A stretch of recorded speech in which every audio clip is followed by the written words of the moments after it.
delighted to be here in Greenwich, my first time here. I'm going to stand up and kind of walk around a little bit, if that's okay. I was thinking about how to connect this paper with the other two, and unfortunately I can't, except to say that it is about custom. But we'll see how we go. This is, I'd like to think that this paper is I'll call it a mildly disruptive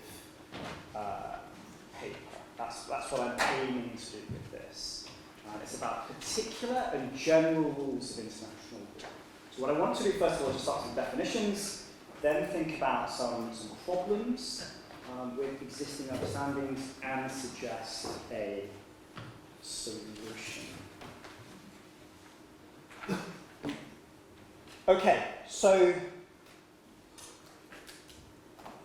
general rules of customary international law. Well, most of us are familiar with this. I'm taking as my starting point the ILC's 2018 draft conclusions. I think on this sort of issue, those conclusions are largely representative of mainstream thinking.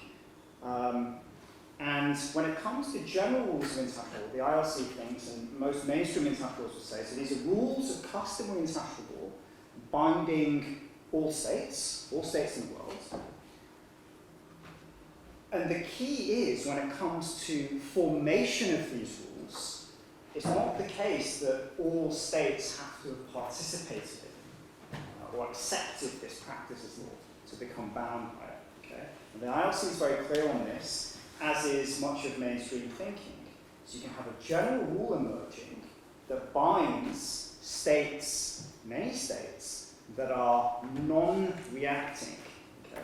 They're deemed to be acquiescent, perhaps, but the key is they're non-reacting. In the ILC's commentary, it makes clear that universal participation is not required, and indeed, the ILC suggests explicitly a relatively small number of states engaging in practice might suffice if such practice, as well as other states' inaction, is generally accepted as law. Okay. And as I've given a quotation there from a famous article by Akehurst in the British Yearbook of International Law, which goes along this line as well. Okay. So that's what we tend to think nowadays about general rules of customary international law. As for particular rules, well, again, the ILC's approach on this, or the substance of it, the core of it, is reflective, is representative of mainstream understanding. So, in essence, the ILC is suggesting that particular custom formation, that is, rules of customary international law that bind only a limited number of states, it's more difficult for these to come into being. The modalities of lawmaking are stricter. Okay. The ILC sets out its proposal in conclusion 16,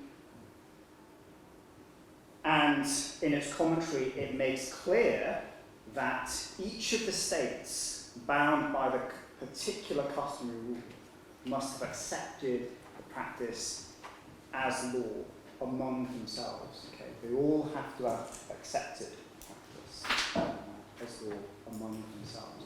One thing to note just before we move on, so paragraph 1 of conclusion 16, that bolded part, a rule of particular custom, whether regional, local, or other. What the ILC means by that, and especially by the word other, particular custom isn't confined to a particular geographical region, according to the ILC. Okay? So you could have a particular rule of customary international law that emerges among Peru, Germany, and China. Okay?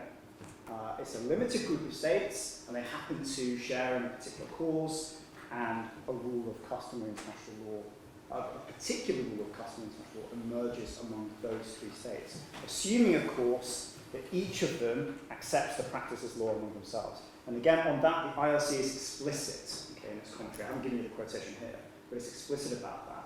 And that's supported in some of the academic literature as well.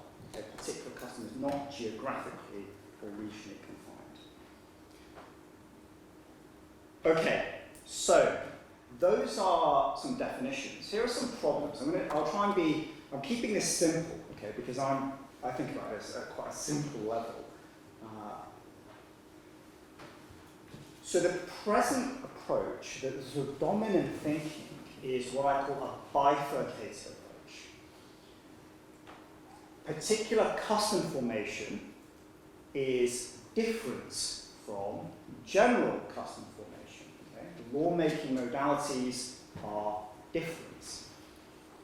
So that raises an immediate problem. How do particular customary rules become general customary rules? Indeed, how do general customary rules evolve into particular customary rules if the lawmaking modalities of each rule type are different? Okay, so that's a basic problem. I think in some. I struggle a little bit with this. It's quite an embarrassing problem. And looking through the IRC's work on this and some of the other work, it's hard to find a particular a solution or even an acknowledgement that there might be an issue here. So that's one problem. I think that's a key problem.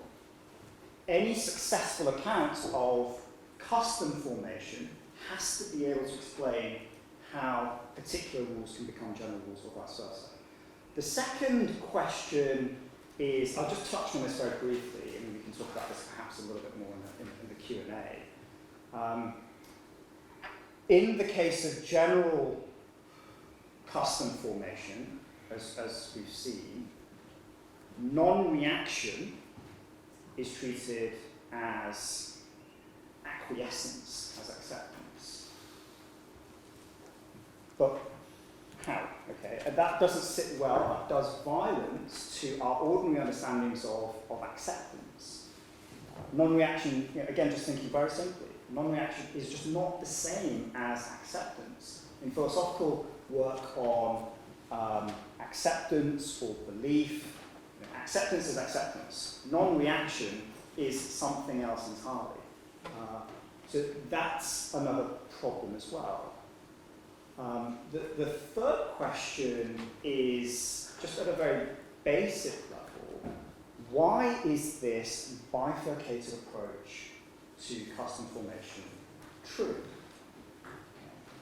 Why are international lawyers, why is the IRC adopting that particular approach? What's the basis for this?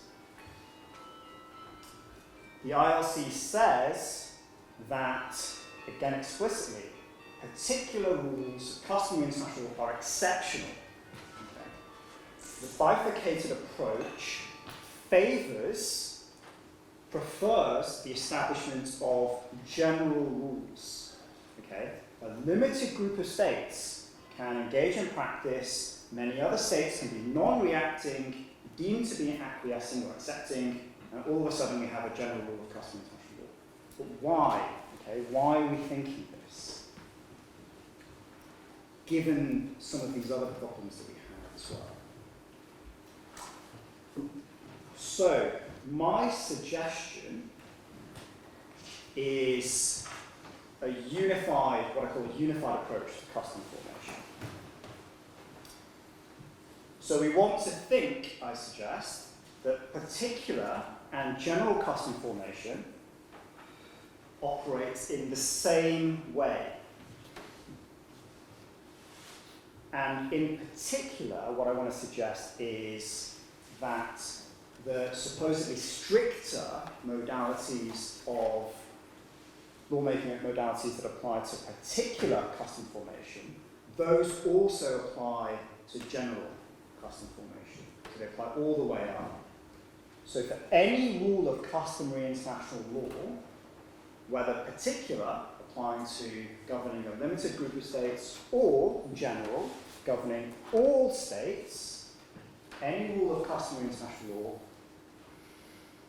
requires that the states in question that are bound by the rule, they accept the rule as subscribers.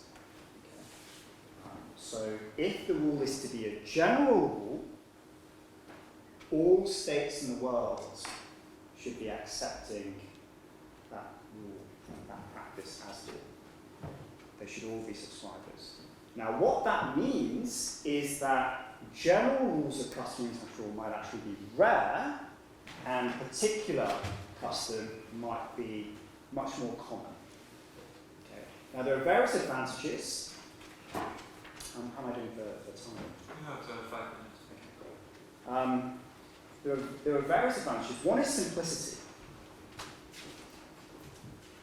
So rather than having two lawmaking modalities, we have one.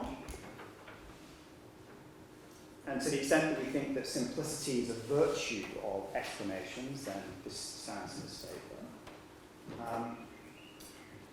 I make some brief suggestions there. There are more that I talk about in a fuller paper. Article 38 of the ICJ statute doesn't, of course, itself distinguish between different rule types. So this, I think, is a natural reading of that provision, that there is only one type of custom formation that applies across the board. It's also a natural reading of accepted as law in that provision in Article 38.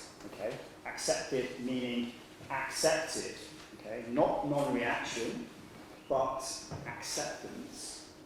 It also provides a natural reading, this unified approach, of a provision that's often forgotten about in debates about custom. Article 38 of the 1969 Vienna Convention on the Law of Treaties, which provides that nothing in the preceding provisions precludes a rule set forth in a treaty from becoming binding upon a third state as a customary rule of international law, recognised as such.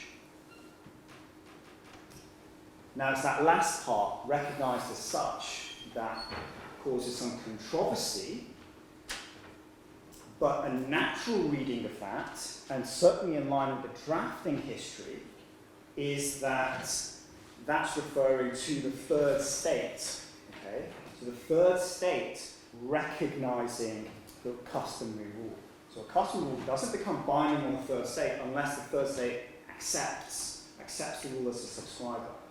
And that's clear from the drafting history. That expression, recognised as such, was introduced by the Syrian delegation at the UN Conference on the Law of Treaties. And the Syrian delegation was very explicit about the meaning of that. Then there was some debate, some controversy, it was voted on, and was actually passed by a substantial majority. There were some amendments going the other way, suggested amendments which failed.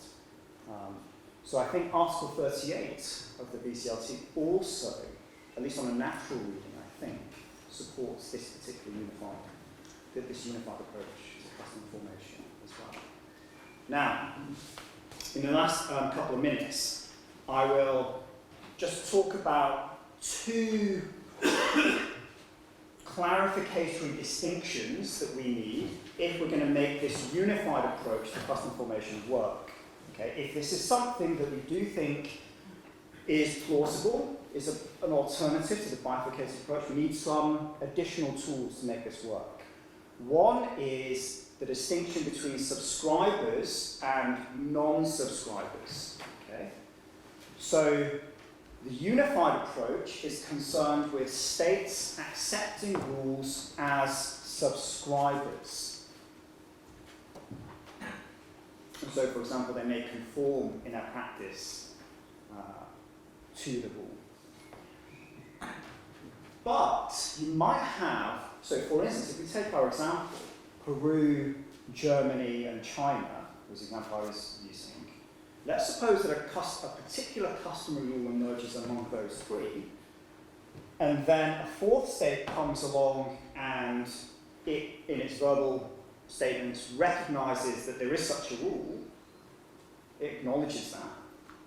That doesn't necessarily mean that it is a subscriber. Okay? it can recognise the existence of a customary rule without being a subscriber to it.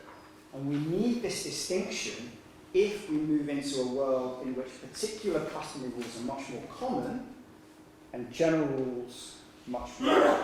We need that sort of distinction. Equally, in the rite of passage case, the particular customary rule in that case may now be acknowledged by many states, or may have been at the time acknowledged by many other states, but that doesn't make them subscribers to the rule. Okay, so we need that distinction, the distinction between subscribers and non-subscribers. Otherwise, there's an inflationary risk. Any state that comes along and recognises that, yes, we do think there is a particular rule operating among this group, suddenly international lawyers will quickly say, oh, well, you're also a subscriber. We have to caution against that. The other distinction, the final distinction, is between what I call probandum and proof. So we do need to distinguish between what we're trying to prove, so the formal legal mechanisms of custom formation, and then the methods that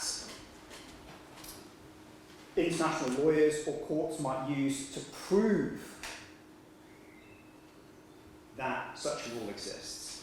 I think this helps us a little bit with some of the ICJ case law, because what some writers will do in response to this paper, they'll say, well, the ICJ, in various cases, it seems to be preferring a bifurcated approach. It seems to be suggesting that general rules of custom formation can emerge,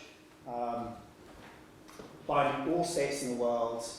It doesn't particularly inquire, and including the parties before the court, without looking into whether these parties have themselves engaged in a practice and accepted as law. And therefore, the ICJ seems to favour the bifurcated approach.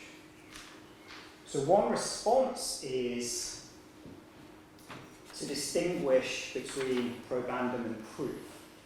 The ICJ generally isn't very good when it comes to assessing custom formation, looking at state practice. And what it might be doing in some of these cases is its analysis of the proof question is just very liberal. Okay? But that shouldn't then confuse us into thinking that the actual formal legal mechanisms are also liberal. That general rules of custom formation, general rules can be made very easily. So that, I think, is another important distinction. I'll just wrap up on some of the implications. If this is right, then I think it has various implications. One is to reframe our thinking about custom in international law. It could be that states' obligations are very different from what we currently think. There may only be a few, small group of general rules. Particular rules might be much more common. And, well, there are various other implications that I also discuss in the paper, but I think I'll